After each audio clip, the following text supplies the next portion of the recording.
Hello ਬੱਚਿਓ, ਪਿਛਲੀ video ਦੇ ਵਿੱਚ ਬੇਟੇ ਆਪਾਂ ਕੁਆਂਟਮ ਨੰਬਰਸ ਸ਼ੁਰੂ ਕੀਤੇ ਸੀ ਜਿਹੜੇ ਕਿ ਸਾਨੂੰ ਇਲੈਕਟ੍ਰੋਨ ਦਾ ਕੰਪਲੀਟ ਐਡਰੈਸ ਦੱਸਦੇ ਆ, ਉਹਦੀ ਕੰਪਲੀਟ ਇਨਫੋਰਮੇਸ਼ਨ ਦਿੰਦੇ ਆ। ਠੀਕ ਹੈ, ਦੋ ਕੁਆਂਟਮ ਨੰਬਰਸ ਆਪਾਂ ਡਿਸਕਸ ਕੀਤੇ ਸੀ। ਪ੍ਰਿੰਸੀਪਲ ਕੁਆਂਟਮ ਨੰਬਰ ਜਿਹੜਾ ਕਿ ਸਾਨੂੰ ਮੇਨ એનર્ਜੀ ਸ਼ੈਲ ਦੱਸਦਾ। ਦੂਸਰਾ ਆਪਾਂ ਕੀਤਾ ਸੀ ਐਂਗੂਲਰ ਕੁਆਂਟਮ ਨੰਬਰ ਜਾਂ ਐਜ਼ੀਮੂਥਲ ਕੁਆਂਟਮ ਨੰਬਰ ਜਿਹੜਾ ਸਾਨੂੰ ਇੱਕ ਮੇਨ એનર્ਜੀ ਸ਼ੈਲ ਦੇ ਵਿੱਚ ਕਿੰਨੇ ਸਬ ਸ਼ੈਲ ਹੁੰਦੇ ਆ। ਠੀਕ ਹੈ, ਉਹਨੂੰ ਆਪਾਂ ਕਾਹਦੇ ਨਾਲ ਰਿਪਰੈਜ਼ੈਂਟ ਕੀਤਾ ਸੀ? ਐਲ ਦੇ ਨਾਲ। ਤੇ ਐਲ ਦੀਆਂ ਵੈਲਿਊ ਕਿਸ ਦੇ ਡਿਪੈਂਡ ਕਰਦੀਆਂ ਸੀ? ਐਨ ਦੀਆਂ ਵੈਲਿਊਜ਼ ਦੇ ਉੱਤੇ। ਠੀਕ ਹੈ, ਹੁਣ ਆਪਾਂ ਤੀਸਰਾ ਕੁਆਂਟਮ ਨੰਬਰ ਕਰਦੇ ਹਾਂ ਬੇਟੇ ਮੈਗਨੈਟਿਕ ਕੁਆਂਟਮ ਨੰਬਰ। ਹੁਣ ਮੈਗਨੈਟਿਕ ਕੁਆਂਟਮ ਨੰਬਰ ਨੂੰ ਆਪਾਂ ਕਾਹਦੇ ਨਾਲ ਲਿਖਦੇ ਹਾਂ ਬੇਟੇ? ਐਮ ਨਾਲ ਜਾਂ ਐਮ ਐਲ ਵੀ ਲਿਖ ਲੈਂਦੇ ਹਾਂ, ਕਿਉਂਕਿ ਇਹਦੀਆਂ ਵੈਲਿਊਜ਼ ਐਲ ਦੇ ਉੱਤੇ ਡਿਪੈਂਡ ਕਰਦੀਆਂ, ਇਸ ਕਰਕੇ ਆਪਾਂ ਐਮ ਐਲ ਲਿਖ ਦਿੰਦੇ ਹਾਂ, ਅਦਰਵਾਈਜ਼ ਐਮ ਇਕੱਲਾ ਲਿਖ ਸਕਦੇ ਹੋ ਤੁਸੀਂ। ਕਲੀਅਰ? ਹੁਣ ਇਹ ਸਾਨੂੰ ਮੈਗਨੈਟਿਕ ਕੁਆਂਟਮ ਨੰਬਰ ਹੈ, ਇਹ ਸਾਨੂੰ ਕੀ ਦੱਸਦਾ ਬੇਟੇ ਕਿ ਕਿਸੇ ਸਬ ਸ਼ੈਲ ਦੇ ਵਿੱਚ ਕਿੰਨੇ ਔਰਬਿਟਲਸ ਹੁੰਦੇ ਆ। ਮਤਲਬ ਕਿ ਕਿੰਨੀਆਂ ਓਰੀਐਂਟੇਸ਼ਨਸ ਹੈਗੀਆਂ ਉਸ ਇਲੈਕਟ੍ਰੋਨ ਦੀਆਂ, ਕਿੰਨੀਆਂ ਓਰੀਐਂਟੇਸ਼ਨਸ ਹੋ ਸਕਦੀਆਂ, ਕਿੰਨੇ ਔਰਬਿਟਲ। ਬਸ ਤੁਸੀਂ ਯਾਦ ਰੱਖੋ ਕਿ ਕਿੰਨੇ ਔਰਬਿਟਲਸ ਹੁੰਦੇ ਆ ਇੱਕ ਸਬ ਸ਼ੈਲ ਦੇ ਵਿੱਚ। ਕਿਸੇ ਵੀ ਸਬ ਸ਼ੈਲ 'ਚ ਕਿੰਨੇ ਔਰਬਿਟਲਸ ਹੋਣਗੇ ਜਿਨ੍ਹਾਂ ਦੇ ਵਿੱਚ ਇਲੈਕਟ੍ਰੋਨ ਐਗਜ਼ਿਸਟ ਕਰਦੇ ਆ, ਜਿਹੜਾ ਉਹਨਾਂ ਦੇ ਘਰ ਹੈ ਇਲੈਕਟ੍ਰੋਨ ਦੇ। ਠੀਕ ਹੈ, ਤਾਂ ਆਪਾਂ ਕੀ ਕਵਾਂਗੇ? It gives the orientation of the orbitals with respect to coordinate axis, ਕਿ ਕਿਹੜੇ ਐਕਸਿਸ ਤੇ ਹੈਗਾ, ਐਕਸ ਐਕਸਿਸ ਹੈ, ਵਾਈ ਤੇ ਹੈ, ਜ਼ੈਡ ਤੇ ਹੈ, ਕਿੱਧਰ ਨੂੰ ਓਰੀਐਂਟੇਸ਼ਨ ਹੋ ਰਹੀ ਹੈ, ਉਹਦੇ ਅਕੋਰਡਿੰਗ ਆਪਾਂ ਕੀ ਲਵਾਂਗੇ? ਜਿਹੜਾ ਔਰਬਿਟਲਸ ਲਵਾਂਗੇ। Means gives the number of orbitals in sub shell. ਕਿਸੇ ਵੀ ਸਬ ਸ਼ੈਲ ਦੇ ਵਿੱਚ ਨੰਬਰ ਆਫ ਔਰਬਿਟਲਸ ਦੇਗਾ। ਠੀਕ ਹੈ, ਮੇਨ એનર્ਜੀ ਸ਼ੈਲ ਵੀ ਪਤਾ ਲੱਗ ਗਿਆ ਸਾਨੂੰ, ਸ਼ੈਲ ਦੇ ਵਿੱਚ ਸਬ ਸ਼ੈਲ ਪਤਾ ਲੱਗ ਗਏ, ਸਬ ਸ਼ੈਲ ਦੇ ਵਿੱਚ ਅੱਗੋਂ ਔਰਬਿਟਲਸ ਪਤਾ ਲੱਗ ਗਏ। ਹੁਣ ਔਰਬਿਟਲਸ ਦੇ ਵਿੱਚ ਇਲੈਕਟ੍ਰੋਨ ਐਗਜ਼ਿਸਟ ਕਰਨਗੇ। ਠੀਕ ਹੈ, the values of m magnetic quantum number are linked with to the value of l. M ਦੀਆਂ ਵੈਲਿਊਜ਼ ਕਿਹਦੇ ਨਾਲ ਲਿੰਕਡ ਹੈ ਬੇਟੇ? ਐਲ ਦੇ ਨਾਲ। The values of m varies from ਕਿੱਥੋਂ ਤੋਂ? -L to 0 and to +1। ਮਤਲਬ ਕੀ ਹੈ? -L through 0 + L। ਇਹ ਵੈਲਿਊਜ਼ ਹੋਣਗੀਆਂ ਐਮ ਦੀਆਂ। ਕਲੀਅਰ? ਟੋਟਲ ਵੈਲਿਊਜ਼ ਜਿਹੜੀਆਂ ਹੋਣਗੀਆਂ ਐਮ ਦੀਆਂ ਉਹ ਕਿੰਨੀਆਂ ਹੁੰਦੀਆਂ? 2L + 1। ਜਿਵੇਂ ਆਪਾਂ ਐਲ ਦੀਆਂ ਵੈਲਿਊਜ਼ ਕੱਢੀਆਂ ਸੀ, ਟੋਟਲ ਕਿੰਨੀਆਂ ਸੀ? ਐਨ ਦੇ ਬਰਾਬਰ ਸੀ। ਇਹ ਕਿੰਨੀਆਂ? 2L + 1 ਦੇ ਬਰਾਬਰ ਹੈ। ਠੀਕ ਹੈ, total 2L + 1 values of m are possible for each sub shell. ਇੱਦਾਂ ਨਹੀਂ ਬੇਟੇ ਸਮਝ ਆਉਂਦੀ, ਜਦੋਂ ਆਪਾਂ ਐਗਜ਼ਾਮਪਲਸ ਕਰਾਂਗੇ ਤਾਂ ਤੁਹਾਨੂੰ ਕਲੀਅਰ ਇਹ ਚੀਜ਼ਾਂ ਹੋ ਜਾਣਗੀਆਂ। ਠੀਕ ਹੈ, ਤਾਂ ਤੁਹਾਨੂੰ ਪਤਾ ਲੱਗ ਜਾਏਗਾ ਵੀ ਇਹ ਕੀ ਚੀਜ਼ ਹੈ। ਹੁਣ ਆਪਾਂ ਕੀ ਹੈ ਬੇਟੇ, ਕਿਵੇਂ ਆਪਾਂ ਕਹਿੰਦੇ ਆ ਕਿ ਕਿਹੜੇ ਕਿਹੜੇ ਸ਼ੈਲ 'ਚ ਕਿੰਨੇ ਕਿੰਨੇ ਵੈਲਿਊਜ਼ ਹੈ ਜਾਂ ਕਿੰਨੇ ਕਿੰਨੇ ਔਰਬਿਟਲਸ ਹੈ। ਜਿਵੇਂ ਆਪਾਂ ਲੈ ਲਿਆ ਸ਼ੈਲ ਲੈ ਲਈ N1 N2 N3 N4 ਹੈ, ਫਿਰ ਐਲ ਦੀਆਂ ਵੈਲਿਊਜ਼ ਲਿਖਾਂਗੇ ਆਪਾਂ, ਕਿਉਂਕਿ ਐਲ ਦੀਆਂ ਵੈਲਿਊਜ਼ ਦੇ ਉੱਤੇ ਇਹ ਡਿਪੈਂਡ ਕਰਦੀਆਂ। ਐਲ ਦੀਆਂ ਵੈਲਿਊ ਕਿਹਦੇ ਤੇ ਡਿਪੈਂਡ ਕਰਦੀਆਂ? ਐਨ ਦੇ। ਇਸ ਕਰਕੇ ਸਾਨੂੰ ਸਾਰੀਆਂ ਵੈਲਿਊਜ਼ ਲਿਖਣੀਆਂ ਪੈਣਗੀਆਂ। ਹੁਣ ਇਹ ਸਾਡੇ ਕੋਲ ਇੱਕ ਨੈਟ ਟੇਬਲ ਬਣ ਗਿਆ। ਠੀਕ ਹੈ, ਜਿਹਦੇ ਅਕੋਰਡਿੰਗ ਅਸੀਂ ਇਲੈਕਟ੍ਰੋਨ ਨੂੰ ਦੱਸ ਸਕਦੇ ਹਾਂ ਕਿ ਕਿੱਥੇ ਹੋਏਗਾ। ਇੱਕ ਚੀਜ਼ ਯਾਦ ਰੱਖਣੀ ਹੈ ਬੇਟੇ, ਜਿਹੜਾ ਤੁਹਾਨੂੰ ਆਪਾਂ ਐਲ 'ਚ ਕੀਤੇ ਸੀ ਪਿੱਛੇ, ਕਿ ਜੇ ਸਬ ਸ਼ੈਲ ਨਾ ਜੇ 0L ਦੀ ਵੈਲਿਊ ਤਾਂ ਸਬ ਸ਼ੈਲ ਕਿਹੜਾ ਹੈ? S। ਇਹਨੂੰ ਯਾਦ ਰੱਖਣਾ, ਭੁੱਲਣਾ ਨਹੀਂ। 1 ਦਾ ਮਤਲਬ P, 2 ਦਾ ਮਤਲਬ D ਤੇ 3 ਦਾ ਮਤਲਬ F।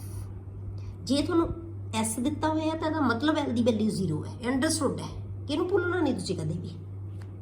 ਚਾਰਾਂ ਨੂੰ ਯਾਦ ਰੱਖਣਾ ਹੈ, S 0, P 1, D 2 and F 3। Clear? ਇਹ L ਦੀਆਂ ਵੈਲਿਊਜ਼ ਹੈ। ਹੁਣ ਆਪਾਂ N = 1 ਲੈ ਲਿਆ। ਹੁਣ ਆਪਾਂ ਲੈਂਦੇ ਹਾਂ L ਦੀਆਂ ਵੈਲਿਊਜ਼। L ਦੀਆਂ ਵੈਲਿਊਜ਼ ਕਿੱਥੋਂ ਕਿੰਨੀਆਂ ਹੁੰਦੀਆਂ ਬੇਟੇ? Starting from 0 up to N-1 ਤੱਕ ਹੁੰਦੀਆਂ। ਠੀਕ ਹੈ, N-1 ਤੱਕ ਇਹਦੀਆਂ ਵੈਲਿਊਜ਼ ਆਪਾਂ ਲੈਂਦੇ ਹਾਂ। ਠੀਕ ਹੈ, L ਦੀਆਂ ਇਹ ਸਬ ਸ਼ੈਲ ਆ ਗਈ। ਹੁਣ N ਜੇ 1 ਹੈ ਤਾਂ ਇਹਦੀ ਵੈਲਿਊ ਕੀ ਹੋਏਗੀ ਬੇਟੇ? ਇੱਕੋ ਹੀ ਹੋਏਗੀ, 0 ਹੀ ਹੈ। N-1 ਕੀ ਹੈ? 0 ਹੀ ਹੈ, 0 ਹੀ ਵੈਲਿਊ ਆਏਗੀ, ਇੱਕ ਵੈਲਿਊ ਹੈ ਤਾਂ, ਕਿਉਂਕਿ ਸਾਨੂੰ ਪਤਾ ਹੈ ਕਿ ਜਿੰਨਾ N ਦਾ ਨੰਬਰ ਹੈ ਓਨੀਆਂ ਹੀ N ਦੀਆਂ ਵੈਲਿਊਜ਼ ਹੋਣਗੀਆਂ। L ਦੀਆਂ ਵੈਲਿਊਜ਼ ਓਨੀਆਂ ਹੋਣਗੀਆਂ ਜਿੰਨਾ N1 ਹੈ ਤਾਂ ਇੱਕੋ ਹੀ ਵੈਲਿਊ ਹੋਏਗੀ। 0 ਦਾ ਮਤਲਬ ਸਾਨੂੰ ਪਤਾ ਹੈ S ਹੈ, ਤਾਂ ਸਬ ਸ਼ੈਲ ਕਿਹੜਾ ਹੋ ਗਿਆ ਬੇਟੇ? ਇਹ S। ਇੱਕੋ ਹੀ ਸਬ ਸ਼ੈਲ ਹੈ। ਪਹਿਲੇ ਸ਼ੈਲ ਦੇ ਵਿੱਚ, ਪਹਿਲੇ એનર્ਜੀ ਸ਼ੈਲ ਦੇ ਵਿੱਚ ਸਬ ਸ਼ੈਲ ਕਿੰਨੇ ਹੁੰਦੇ ਆ? 1। ਹੁਣ ਆਪਾਂ M ਦੀਆਂ ਵੈਲਿਊਜ਼ ਕੱਢੀਏ। M ਦੀਆਂ ਵੈਲਿਊਜ਼ ਕਿਹਦੇ ਤੇ ਡਿਪੈਂਡ ਕਰਦੀਆਂ ਬੇਟੇ? L ਦੀਆਂ ਵੈਲਿਊਜ਼ ਦੇ ਉੱਤੇ। ਆਪਾਂ ਕੀ ਕਿਹਾ ਸੀ? Starting from -L through 0 up to +L। ਤੇ 0 ਹੈ ਤੇ 0 ਹੀ ਆਏਗੀ ਵੈਲਿਊ। -0 + 0 ਤਾਂ ਕੁਛ ਨਹੀਂ ਹੁੰਦਾ, ਤਾਂ ਕੀ ਆਏਗੀ? 0 ਹੀ ਵੈਲਿਊ ਹੋਏਗੀ। ਇਹਦਾ ਮਤਲਬ ਇੱਕੋ ਹੀ ਵੈਲਿਊ ਹੈ ठीक है। तो ये वैल्यू कितनी होंगी बेटे 2l+1 होंगी। l कितना है 0 है तो वैल्यू 0 होगी, इक्को ही वैल्यू रहेगी। तो l जी m दी वैल्यूज़ है वो ये डिपेंड करती हैं, तो इक्को ही वैल्यू है। तो यदा मतलब पहले एनर्जी शैल दे विच इक्को ही सब शैल हुंदा है, तो उहदे विच एक ही ऑर्बिटल हुंदा है। ये शैल ये मेन एनर्जी शैल, ये सब शैल ते ऑर्बिटल्स, तो एक ही ऑर्बिटल होएगा। हुण जे ऑर्बिटल एक है तो आपां पढ़िया सी कि एक ऑर्बिटल दे विच मैक्सिमम कितने इलैक्ट्रॉन आ सकते हैं बेटे 2। तो इस सब शैल दे विच इलैक्ट्रॉन कितने होणगे 2। तो जे आप हुण मेन एनर्जी शैल च इलैक्ट्रॉन का नंबर कढ़िए कि आप इन्ने कॉलम बनाए हैं, ये इलैक्ट्रॉन इन सब शैल, इस सब शैल दे इलैक्ट्रॉन, ये इलैक्ट्रॉन इन मेन एनर्जी शैल पहले शैल च कितने इलैक्ट्रॉन आउणगे। तो क्योंकि ये सब शैल भी इक्को ही है, ऑर्बिटल भी इक्को ही है, ऑर्बिटल एक ऑर्बिटल 2 इलैक्ट्रॉन होंगे, तो मेन एनर्जी शैल च कितने टोटल होणगे 2 ही होणगे, चेंज नहीं हो सकते। क्लियर। दूसरा n=2, एल दी वैल्यूज कितनी हो गई बटे starting from 0 up to n-1। n-1 कितना आएगा 2-1 की होएगा 1, ਇਹਦਾ मतलब 0 ਤੇ 1 दो वैल्यूज होणगियां। एल दी वैल्यूज कितनी हो गई 2 ही होणगियां, सानू पता है कहने का नंबर 2 है तो 2 ही वैल्यूज होणगियां 0 and 1। 0 means S, 1 means P, इनू याद रखना है। ਇਹਦਾ मतलब एक S सब शैल हुंदा है, ਇਹਦੇ ਚ एक P सब शैल हुंदा है। तो पहले एनर्जी शैल च इक्को ही सब शैल सी, दूजे एनर्जी शैल दे विच कितने हो गए बेटे 2 सब शैल हो गए, एक S एंड एक P। नाम इन्हां दे की है S एंड P। हुण आपां M दी वैल्यूज लई, जदों L दी वैल्यू 0 है उदों M दी वैल्यूज कितनियां होणगियां बेटे 0 ही होएगी। 0 का मतलब इक्को ही वैल्यू 1 वैल्यू, 1 मीनस 1 ऑर्बिटल। इहदा मतलब S दे विच ऑर्बिटल कितना है 1। हुण L दी वैल्यू कितनी है 1 है। हुण M दी वैल्यूज इहदे ते डिपेंड करनगियां, starting from -L up to +L तक की लवांगे, -1 फिर 0 फिर +1, कितनियां वैल्यूज बन गई बेटे 3। तो P सब शैल दे विच ऑर्बिटल्स का नंबर कितना हुंदा है 3। क्लियर हो गया, ये आ गया 3। हुण ये सारे ये जिहड़े ऑर्बिटल ये किहदे च बेटे दूजे एनर्जी शैल दे विच, मेन एनर्जी शैल किहड़ा 2। ਇਹਦਾ मतलब सैकेंड शैल दे विच 2 सब शैल हुंदे हैं, तो उन्हां दे विच टोटल 4 ऑर्बिटल्स हुंदे हैं, 3 P ऑर्बिटल्स ते एक की आएगा S ऑर्बिटल। क्लियर हो गया। हुण आपां इलैक्ट्रॉन देखिए जी, एक ऑर्बिटल च इलैक्ट्रॉन कितने हुंदे हैं 2, तो इहदे च कितने हो गए 2 इलैक्ट्रॉन। 3 ऑर्बिटल्स दे विच कितने होणगे 6 इलैक्ट्रॉन्स, तो टोटल इलैक्ट्रॉन कितने हो गए सैकेंड शैल दे विच 8 इलैक्ट्रॉन्स। 2 इलैक्ट्रॉन्स इन S ऑर्बिटल, जिहड़ा सब शैल दा ना उही इहदा नाम भी, ऑर्बिटल दा नाम भी उही हुंदा है, इनू भी असीं S ऑर्बिटल कहांगे। ये P ऑर्बिटल है, ये भी तिन्ने P ऑर्बिटल है, ये भी तीनों P ऑर्बिटल्स है। तो P दे 3 ऑर्बिटल हुंदे हैं, इन्हां नूं असीं P ऑर्बिटल्स कहंदे आ। डिटेल आपां अगे पढ़ांगे जदों इन्हां दी शेप्स करांगे। तो कितने ऑर्बिटल हो गए टोटल 4। तो इसका मतलब 4 दे विच टोटल इलैक्ट्रॉन कितने हो सकते 8, तो 8 आ गए सैकेंड एनर्जी शैल, 2 पहले सब शैल च ते 6 दूसरे सब शैल च। ठीक है। अगला आ गया n=3।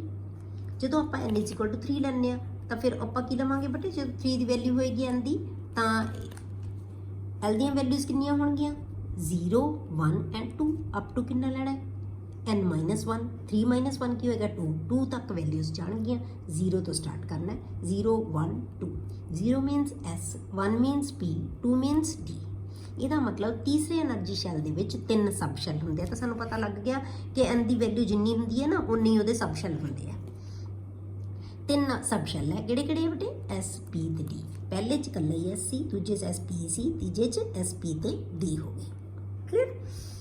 ਹੁਣ ਆਪਾਂ ਇਹਨਾਂ ਦੇ M ਦੀਆਂ ਵੈਲਿਊਜ਼ ਕੱਢੀਏ, ਤਾਂ M ਦੀਆਂ ਵੈਲਿਊਜ਼ ਜਦੋਂ 0 ਹੈ ਤਾਂ 0 ਹੀ ਆਏਗਾ, ਇੱਕੋ ਹੀ ऑर्बिटल ਹੋਏਗਾ। ਜਦੋਂ 1 है तो P ऑर्बिटल कितने होंगे 3, जो आप हुणे भी देखा सी P दे कितने -1 0 +1। हुण आ गया बेटे 2 दे हुण असीं -2 तो स्टार्ट करना है थ्रू 0 अप टू +2, तो क्या आएगा -2 -1 0 +1 +2। किन्ने बन गए वैल्यूज बेटे 5, तो इसका मतलब ये तो ऑर्बिटल किन्ने है 5। जिन्नियां इहदियां वैल्यूज आउणगियां उन्ने ही उहदे ऑर्बिटल होणगे। इसदा मतलब S च 1 ऑर्बिटल, P च 3 ऑर्बिटल ते D च 5 ऑर्बिटल्स। क्लीयर हो गया। तो टोटल नंबर ऑफ ऑर्बिटल्स कितने हो गए बेटे, जे आप टोटल नंबर ऑफ ऑर्बिटल्स देखने हो तीसरे शैल च कितने हो गए 5 + 3 8 + 1 9 9 ऑर्बिटल हो गए। हुण 1 ऑर्बिटल दे विच कितने हैं 2 इलैक्ट्रॉन्स, 3 दे विच 6 इलैक्ट्रॉन्स, 5 ऑर्बिटल्स दे विच 10 इलैक्ट्रॉन्स। तो टोटल इलैक्ट्रॉन जे देखिए असी थर्ड शैल दे विच कितने आउणगे 10 + 6 + 2 18। तो थर्ड एनर्जी शैल दे विच टोटल इलैक्ट्रॉन मैक्सीमम इलैक्ट्रॉन कितने आ सकते हैं, मैक्सीमम घट जिन्ने मर्जी होण मैक्सीमम आ सकते हैं जिन्ने ओके है 18। ठीक अगे आप करते हैं बेटे फोर्थ शैल। हुण फोर्थ शैल दे विच की हुंदा है जे आप फोर्थ शैल पढ़ीए n = 4 किहड़े शैल होणगे n-1 तक 4 - 1 3 तक वैल्यूज जाणगियां 0 1 2 and 3। 0 means S, 1 mean P, 2 mean D, 3 mean F। S ਦੇ ਲਈ m ਦੀ ਵੈਲਿਊ 0, 1 ਦੇ ਲਈ m ਦੀਆਂ -1 0 + 1, 2 ਦੇ ਲਈ -2 -1 0 + 1 + 2 5 ਐਂਡ 3 ਦੇ ਲਈ -3 -2 -1 0 + 1 + 2 + 3 7 ਵੈਲਿਊਜ਼। ठीक है टोटल ऑर्बिटल कितने बन गए 1 + 3 + 5 + 7 टोटल ऑर्बिटल कितने हो गए बेटे 16। तो इसका मतलब जिहड़ा फोर्थ शैल है ਉਹਦੇ ਵਿੱਚ नंबर ऑफ ऑर्बिटल्स है ਜਿਹੜੇ 16 ਹੁੰਦੇ ਆ। ਇੱਕ s ऑर्बिटल ਹੁੰਦਾ है, 3 p ऑर्बिटल्स ਹੁੰਦੇ ਆ, 5 d ऑर्बिटल्स ਹੁੰਦੇ ਆ ਐਂਡ 7 f ऑर्बिटल्स ਹੋਣਗੇ। ਇਹਦੇ ਤੋਂ ਨਾਮ ਪਤਾ ਲੱਗਣਗੇ s orbital 1 p orbital 3 d orbital 5 and f orbital 7। Clear. Electron इदू डबल कर दो 1 ऑर्बिटल दे विच 2 s orbital 2 electrons, p orbitals 3 electrons, d orbitals 5 electron and f orbitals 14 electron. तो इन्होंने तुसीं याद भी रखना है, ये कदे भी नंबर चेंज नहीं होंदा। s च हमेशा 2 होंदे हैं, p च हमेशा 6 होंदे हैं मैक्सीमम, d च हमेशा 10 होंदे हैं एंड f च हमेशा 14 होंदे हैं। ये नंबर कदे चेंज नहीं होएगा। ठीक है। तो टोटल इलैक्ट्रॉन जे आपां गिणीए किन्ने बन गए 32। तो फोर्थ एनर्जी शैल दे विच टोटल ऑर्बिटल्स किन्ने हैं बेटे 16 ते इलैक्ट्रॉन किन्ने हैं 32। क्लियर हो गया। हुण जे आपां इन्हां नूं याद रखना होवे कि क्योंकि तुसीं इहदे नाल रिलेटेड न्यूमेरिकल्स ही करने होणगे बेटे, तो इस करके तुहानूं फार्मूले याद होने चाहिए कि नंबर ऑफ सब शैल इन शैल किन्ने हुंदे बेटे n, जिन्ना n का नंबर है उन्ने ही उहदे सब शैल होणगे। नंबर ऑफ ऑर्बिटल्स इन सब शैल किन्ने हुंदे बेटे n²। जे हुण आपां पहला शैल ले लिया उह सब शैल किन्ने होणगे कि ना ऑर्बिटल्स किन्ने होणगे 1 ही होएगा, 1 का स्क्वायर 1 ही होएगा। जे आपां सैकेंड शैल ले लिया बेटे उहदे च ऑर्बिटल किन्ने होणगे 2 का स्क्वायर 4 ऑर्बिटल्स होणगे, एक s का ते 3 p दे ऑर्बिटल। जे आप डी ऑर्बिटल ले लीए 3 वैल्यू ले लीए 3 n की वैल्यू की हैगी 3, तो किन्ने ऑर्बिटल होणगे तो 3 पर 3 का 9, 5 ऑर्बिटल d दे, 3 ऑर्बिटल p दे ते 1 ऑर्बिटल s का, टोटल किन्ने बन गए 9। ठीक है। इसी तरह याद रखना है। तो सब शैल किन्ने हुंदे मेन एनर्जी शैल च n ते ऑर्बिटल्स किन्ने हुंदे बेटे n²। हुण नंबर ऑफ इलैक्ट्रॉन्स करने होण इदू डबल होणगे क्योंकि एक ऑर्बिटल किन्ने आ सकते हैं 2, तो इलैक्ट्रॉन किन्ने होणगे बेटा 2n²। टोटल इलैक्ट्रॉन्स इन मेन एनर्जी शैल किन्ने होणगे 2n²। हुण जे आपां l दी सब शैल की वैल्यू कढनी होवे l की वैल्यू देख के तो किन्ने हुंदी है 2l + 1 हुंदी है। सब शैल किन्ने हुंदे 2l + 1। तो जे नंबर ऑफ इलैक्ट्रॉन देखने होण सब शैल च 4l + 1 4l + 2 क्योंकि इहदे नाल डबल हुंदे हमेशा 4l + 2 इलैक्ट्रॉन होणगे। ठीक है। जे एल की वैल्यू 0 है तो की आएगा 1 ही आ जाएगा, सब शैल एक ही होगा। जे एल की वैल्यू 1 है तो की आएगा 2 + 1 3 हो जाएगा। जे एल की वैल्यू 3 है 3 + 1 4 हो जाएगा, 4 सब शैल होंगे। ये डिपेंड करेगी। क्लियर। नैक्सट है बेटे क्वांटम नंबर जोड़ा spin quantum number, fourth quantum number spin मतलब मेन सानू ये 3 एनर्जी शैल दसदे, 3 क्वांटम नंबर दसदे, प्रिंसीपल क्वांटम नंबर, अगे सी azimuthal quantum number and magnetic quantum number. ये स्पिन क्वांटम नंबर सानू की दसदा बेटे कि उसकी स्पिन किहो जी है। जिवें बेटे आपां सोलर सिस्टम लैंदे आ कि अर्थ कहने आपां सन दे रिवॉल्व सन दे जिहड़े दुआले घुमदी है। ठीक है। आपां ही कहने पर वो अपने एक्सिस ते भी रिवॉल्व करती है। स्पिन करती है ना अपनी एक्सिस ते भी, इसी तरह इलैक्ट्रॉन्स है बेटे, ठीक है। Electron spins around its own axis in a similar way as the earth spins around its own axis while revolving around the sun. The electron can have two orientations, electron दी दो ओरीएंटेशन हो सकती हैं, ठीक है। इनू लिख दे कहते नाल आपां पॉजिटिव 1/2 और नेगेटिव 1/2, ये इदां ही लिखना है हमेशा इनू।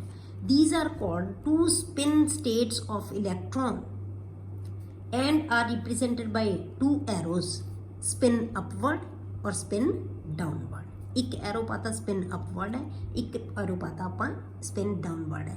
मतलब की है कि वो क्लॉकवाइज घूम सकता है, रोटेट कर मतलब एक्सिस ते इदा इदा करेगा, पूरा चक्कर नहीं ना लाता है, सिर्फ अपने एक्सिस से स्पिन कर सकता है, या क्लॉकवाइज करेगा तो या एंटी क्लॉकवाइज करेगा। एक बार जे एक इलैक्ट्रॉन क्लॉकवाइज करेगा तो दूजा इलैक्ट्रॉन एंटी क्लॉकवाइज करेगा, ठीक है। तो ये दो स्पिन दियाँ होंगे, इनू असीं लिखते हैं स्पिन अपवर्ड, जे असीं एरो अपवर्ड स्पिन का ला दिए तो इनू असीं क्लॉकवाइज मान लैंदे आ, जे इनू आपां डाउनवर्ड्स कर दिए इनू असीं एंटी क्लॉकवाइज मान लैंदे, ये घूमते हैं। क्लीयर हो गई। ਹੁਣ ਆਪਾਂ ਇਸ ਸਬ ਸ਼ੈਲ ਦੇ ਵਿੱਚ ਜੇ ਦੇਖਣੇ ਹੋਣ ਬੇਟੇ ਤਾਂ ਇੱਕ ਆਰਬਿਟਲ ਹੁੰਦਾ ਹੈ, ਤਾਂ ਮੈਕਸਿਮਮ ਉਹਦੇ ਚ ਇਲੈਕਟ੍ਰੋਨ ਕਿੰਨੇ ਆ ਸਕਦੇ ਆ 2, ਇਲੈਕਟ੍ਰੋਨ ਕਿੰਨੇ ਆ ਸਕਦੇ ਆ 2। ਪੀ ਸਬ ਸ਼ੈਲ ਦੇ ਵਿੱਚ ਮੈਕਸਿਮਮ ਇਲੈਕਟ੍ਰੋਨ ਕਿੰਨੇ ਹੁੰਦੇ ਬੇਟੇ 3, ਤਾਂ ਮੈਕਸਿਮਮ ਇਲੈਕਟ੍ਰੋਨ ਕਿੰਨੇ ਆ ਸਕਦੇ 6। ਇਹ ਚੀਜ਼ਾਂ ਯਾਦ ਹੋਣੀਆਂ ਚਾਹੀਦੀਆਂ ਤੁਹਾਡੇ। ਡੀ ਸਬ ਸ਼ੈਲ ਦੇ ਵਿੱਚ ਮੈਕਸਿਮਮ ਆਰਬਿਟਲ ਕਿੰਨੇ ਹੁੰਦੇ ਆ 5, ਤਾਂ ਮੈਕਸਿਮਮ ਇਲੈਕਟ੍ਰੋਨ ਕਿੰਨੇ ਆ ਸਕਦੇ ਆ 10। ਐਂਡ ਐਫ ਸਬ ਸ਼ੈਲ ਦੇ ਵਿੱਚ ਮੈਕਸਿਮਮ ਆਰਬਿਟਲ ਕਿੰਨੇ ਹੁੰਦੇ ਆ 7, ਤੇ ਮੈਕਸਿਮਮ ਇਲੈਕਟ੍ਰੋਨ ਕਿੰਨੇ ਆ ਸਕਦੇ ਆ ਉਹਦੇ ਵਿੱਚ 14, ਕਿਉਂਕਿ ਇੱਕ ਦੇ ਵਿੱਚ ਕਿੰਨੇ ਆਉਂਦੇ ਆ 2 ਇਲੈਕਟ੍ਰੋਨਸ, ਇੱਕ ਜਿਹੜਾ ਹੈਗਾ ਤੁਹਾਡੇ ਕੋਲੇ 2 ਇਲੈਕਟ੍ਰੋਨਸ ਉਹਦੇ ਆਉਣਗੇ। ਹੁਣ ਆਪਾਂ ਇਹਦੇ ਨਾਲ ਰਿਲੇਟਡ ਬੇਟੇ ਨੂਮੈਰੀਕਲ ਕਰਦੇ ਹਾਂ, ਇਹਦੇ ਤੋਂ ਤੁਹਾਨੂੰ ਸਮਝ ਆਏਗੀ ਵੀ ਤੁਹਾਨੂੰ ਕੁਝ ਸਮਝ ਆਈ ਹੈ ਟੌਪਿਕ ਦੀ ਕਿ ਨਹੀਂ। ਜੇ ਤੁਹਾਨੂੰ ਇਹ ਸਮਝ ਆ ਗਈ numerical. An atomic orbital has n = 3, what are the possible values of l। N की वैल्यू थोनों देती बेटे, थोनों पूछा है कि एल दियाँ वैल्यूज़ दसो। सानू पता है कि एल दियाँ वैल्यूज़ किहदे ते डिपेंड करती हैं बेटे एन दियाँ वैल्यूज़ के उत्ते, ठीक है। तो आप की लिखांगे for n = 3 L can have 3 possible values, किहड़ियां होणगियां 0 तो लैके n-1 तक। n कितना 3, 3 - 1 क्या आएगा 2, 0 तो लैके 2 तक वैल्यूज़ लिख दो जिन्नियां बनदियां 0 1 2। पहला इत्थे n-1 कट के देख लो कित्थों तक है, उत्थों तक वैल्यूज़ लै जाओ। तो 0 1 2 3 L has 3 वैल्यूज। क्लियर। दूसरा जो न्यूमेरिकल है वो की है an atomic orbital has L = 2। हुण L की वैल्यू देती है L = 2, what are the possible values of M। हुण तुसीं M दी वैल्यूज दसो। For L = 3 M can have 7 values, क्योंकि सानू पता कितनी होंदियां 2L + 1 वैल्यूज होंदियां। L की वैल्यू पुट कर दो, 2 × 3 कितना आ गया 6 + 1 7, ठीक है। तो 7 वैल्यूज़, पर सानू पता है कित्थों करते हैं असीं -L तो लैके +L तक वैल्यूज़ जांदियां। तो M = -3 -2 -1 0 +1 +2 +3, कितनी वैल्यूज़ हो गई 7 वैल्यूज़। बहुत ईजी होंगे, जो तुहानूं क्वांटम नंबर समझ आ गए तो इन्होंने आंसर करना कोई औखा नहीं लगेगा, बट बहुत ईजी लगेंगे क्वेश्चंस, ठीक है। हुण अगला क्वेश्चन है बेटे, using SPD notations describe the orbitals with following quantum numbers। हुण तुहानूं SPD दे नाल तुसीं डिस्क्राइब करना है, ऑर्बिटल का नाम दसना है की होएगा, ठीक है। n = 1 and L = 0। n मीनस 1 का मतलब पहला शैल, तो L 0 का मतलब S, तो आप की लिख देंगे 1s। ऑर्बिटल किहड़ा बन गया 1s orbital. Clear. n = 2 and L = 0, ये दसेगा मेन एनर्जी शैल, ठीक है। तो की आएगा 2, तो सब शैल किहड़ा S, की आएगा 2s। n = 3 and L = 1। n 3 पहला लिख लो, बाद च इहदा नाम लिख दो की है 1 का मतलब P, तो की आएगा 3p। ऑर्बिटल का नाम की बन गया 3p orbital. n = 4 and L = 2। 4 L का 2 की वैल्यू का मतलब की है D, तो की बन जाएगा 4D। हमेशा सब तो पहला नंबर किहदा लिखदे असीं n दा, फिर ਉਹਦਾ सब शैल किहड़ा है S है P है D है या F है, उस तो बाद फिर ਅਸੀਂ ਇਲੈਕਟ੍ਰੋਨ ਲਿਖਾਂਗੇ। ਉਹ ਅਸੀਂ ਹਲੇ ਕੀਤੇ ਨਹੀਂ ਵੀ ਕਿੰਨੇ ਇਲੈਕਟ੍ਰੋਨ ਲੈਣੇ ਆ ਭਾਈ। ਇਲੈਕਟ੍ਰੋਨ ਜਿਹੜੇ ਆਰਬਿਟਲ ਹੈ ਉਹਨੂੰ ਤੁਸੀਂ ਇਦਾਂ ਹੀ ਰਿਪਰੈਜ਼ੈਂਟ ਕਰੋਗੇ, ਜੋ ਸਬ ਸ਼ੈਲ ਹੈ ਉਹੀ ਆਰਬਿਟਲ ਦਾ ਨਾਮ ਹੁੰਦਾ ਹੈ। ਤਾਂ ਕੀ ਬਣ ਗਿਆ 1s 2s 3p 4d। ਜੇ ਇੱਥੇ ਮੈਂ ਲਿਖਦਾ n = 4 and l = 3 ਤਾਂ ਕੀ ਬਣ ਜਾਏਗਾ 4f। 3 को रिप्रेजेंट करेगा f। समझ आ गई। नेक्स्ट है बेटे for an electron is present, etch की दिता हुआ है an electron is present in 4f सब शैल। हुण तुहानूं ये दसदा कि एक इलेक्ट्रॉन 4f सब शैल दे विच प्रेजेंट है। Right the possible values of all the quantum numbers, सारे क्वांटम नंबर्स दी वैल्यूज लिखो। सिर्फ तुहानूं की दस्सिया कि 4f सब शैल च प्रेजेंट है इलेक्ट्रॉन। हुण आपां हुणे लिख के हटिया उपर इन्हां नूं, इहदा मतलब जिहड़ी चीज़ अगे लिखी होई किहदे नंबर दस गए बेटे n दी वैल्यू। आ सानू n दी वैल्यू दस रहा है, ये सानू किहदी वैल्यू दस रहा बेटे l दी वैल्यू। मतलब n ते l सानू पता लग गया। जे n ते l पता लग गए तो m दी वैल्यूज किहदे ते डिपेंड करनगियां m दी वैल्यूज l दी वैल्यूज ते। तो असीं सारे क्वांटम नंबर्स बहुत ईजीली लिख सकते हैं। ठीक है, तो हुण आप किहदे लई लिखना है आपां 4f दे लई। फिर मैं तुहानूं होर नाल दित्तियां एग्जांपल्स भी 3d ਲਈ भी लिखो तो तुसीं तुहानूं तुहाडा क्वेश्चन की है सिर्फ इन्ना अज जिहड़ा आपां सॉल्व करांगे 4f electron. An electron is present in 4f for 4f electron. आपां की लवांगे प्रिंसिपल क्वांटम नंबर n = 4, जो मूरे है वो आ जाएगा 4। Azimuthal quantum number l = f, f दे मतलब की है 3, वैल्यू की है 3, l दी वैल्यू आ गई 3। हुण मैग्नेटिक क्वांटम नंबर कितना आएगा बेटे इहदियां वैल्यू ते डिपेंड करेगा, starting from -l up to +l तक ही आएगा। -3 -2 -1 0 +1 +2 एंड +3। मतलब कि इन्हां 7 ऑर्बिटल्स दे विचों जिथे मर्जी इलेक्ट्रॉन हो सकता है, 7 दे विचों जिथे मर्जी इलेक्ट्रॉन एग्जिस्ट कर सकता है। नैक्सट है बेटे स्पिन क्वांटम नंबर। स्पिन की होएगी यदि हरेक ऑर्बिटल दे विच या पॉजिटिव स्पिन होएगी या पॉजिटिव 1/2 होएगी या -1 होएगी फॉर एनी ऑर्बिटल। किसी भी ऑर्बिटल च इलेक्ट्रॉन है या दी स्पिन होएगी क्लॉकवाइज या होएगी उहदी एंटी क्लॉकवाइज। क्लियर। अज लई बेटे इन्ना ही। हुण नैक्सट वीडियो दे विच आपां फिर करांगे शेप्स ऑफ ऑर्बिटल्स।